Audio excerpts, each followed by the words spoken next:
And it's back on. In 2034, DXB will move from its existing home in the north of the Emirates to a new purpose-built facility in Dubai South. Preparations will take 10 years with an estimated capex budget of $35 billion.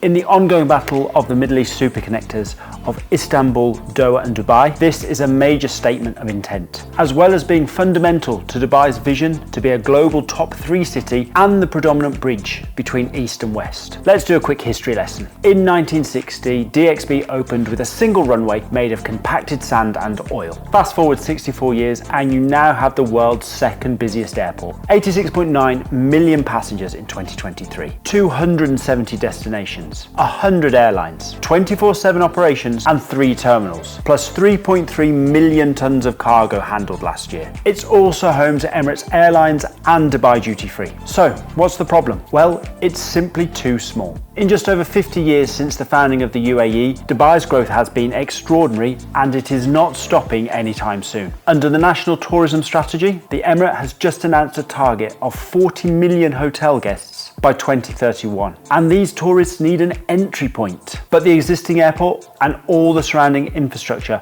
is fast becoming a bottleneck to this growth. Expansion has been considered, but there is no space as the existing site is penned in by 2 major highways and residential and commercial businesses located almost right up to the airport wall. And so the move to Dubai South. The new facility will be at the existing Al Maktoum site, which is right next to the Expo 2020 site. And the plans are impressive. 5 times bigger than the existing DXB site. 5 parallel runways, 5 passenger terminals with 400 gates, a target of 260 million passengers and 12 million tons of cargo per year. Now there are lots of questions to consider, but before we get into those, I'd really appreciate you liking and sharing this video far and wide. It really helps to grow the community, and I love reading your comments below the line. Number 1, financing. 35 billion is huge. And remember, Dubai does not have the vast oil reserves of its neighbours Abu Dhabi and Saudi Arabia. It cannot just pay cash for this. Instead, it's going to need some really creative financial solutions, and that's going to be government allocations, private investment, export credit arrangements, and international financing. We might also hear the phrase PPP. 2, design and construction. Who is going to build this? This is a flagship investment and the whole world will be watching. Whoever takes on this project will be responsible for delivering one of the largest airport projects the world has ever seen and will be under huge pressure to deliver. And 3, preparation and planning. The plan is to move all operations in one hit. That's 100 airlines and probably 90 million passengers in a single stroke. My guess is that ultimately this will be phased, but even so, the level of planning needed will be meticulous, with multiple streams having to come together to work seamlessly to ensure the operational readiness of the new asset. We also can't ignore the elephant in the room. We have been here before.